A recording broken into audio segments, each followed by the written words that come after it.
This is Suzanne Vasbinder with your Home Soil Guarantee Realty, and I'm here with Scott with Peepers Home Inspection. How do you do? Fantastic. So we started doing these, updates, hurricane updates about a week ago, and we're going to keep on doing it on every Friday. We're going to give you something new, what we've learned through this as we're navigating through this process, because it's uncharted territory at this point in time. Absolutely.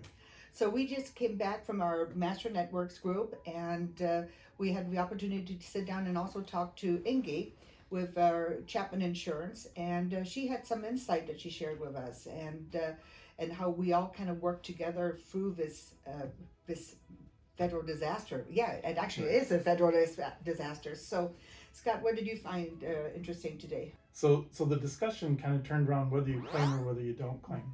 Right. And if, from your standpoint, if there's a transaction in place and there's an open claim, then the transaction cannot close until it's settled.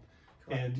And during this storm, this is going to be a long-term situation that could drag on for months and months.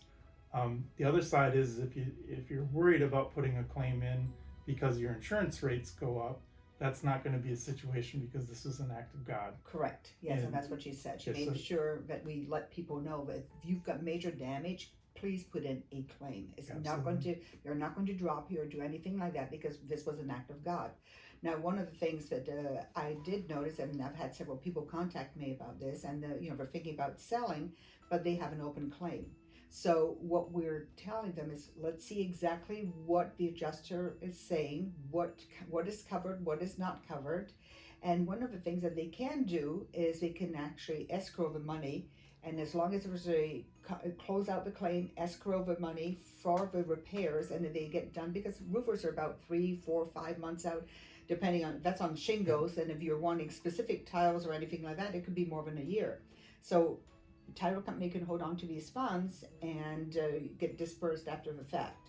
Correct. So then at that point in time, you can close on the property because a claim has been closed out. That's correct. Yeah. The other side of that too is it would be a good idea to get your house looked at just to make sure that something doesn't come up as a surprise later on.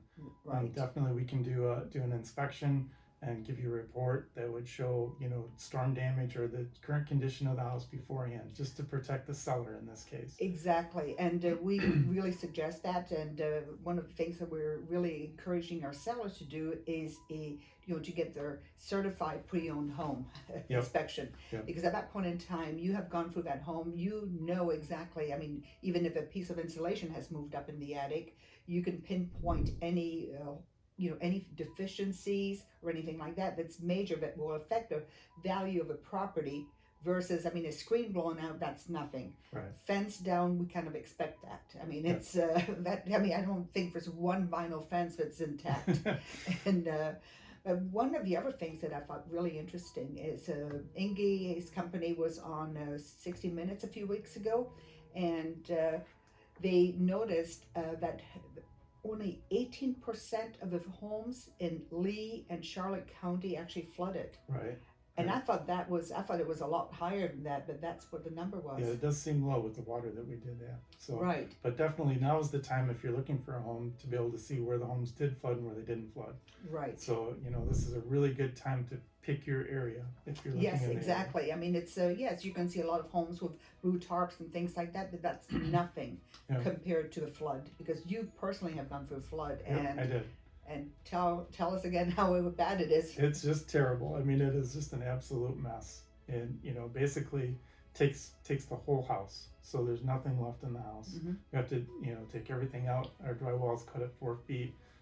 It's hard to live in. It's just a disaster. Yes. So along those lines with the blue tarps, roofing. So we're seeing a lot of new roofs put on.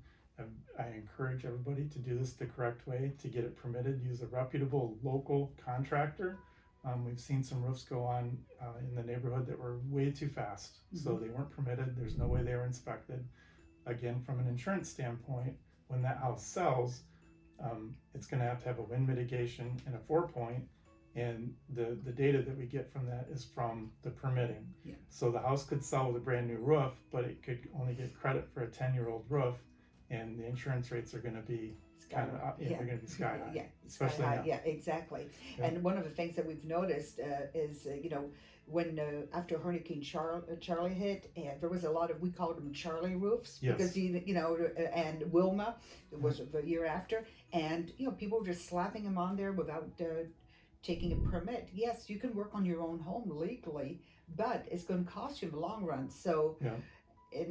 so it's better just to do it the right way, and and that's why going to a reputable contractor, somebody that is licensed and insured and that actually knows what they're doing, and pulling permits. I know we don't like the bureaucracy of a permit, but it's the only way to do it. It's the only way to get the proper credit for it. Yeah. So great. Well, Good. Thank you, Scott, for coming in again. Yeah, thanks for having me. Next week we'll be sharing some of our tidbits with you, and we look forward to, if you have any questions, call me at 239-35787.